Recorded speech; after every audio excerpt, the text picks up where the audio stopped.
Hello everyone, I'm Avjin Aktop, a young student from NYU Abu Dhabi.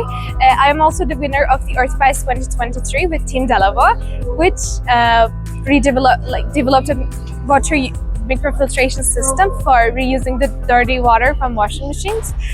We are here in the 12th WEC conference to visit Angela McCarthy, who is the CEO of the Earth Prize.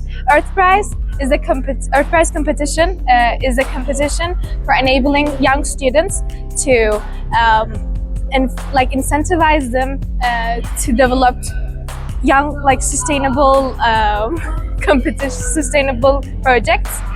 And Earth Prize values are aligning so much with the 12th conference, which is for the sustainability education. So we're here, and please enjoy yourselves.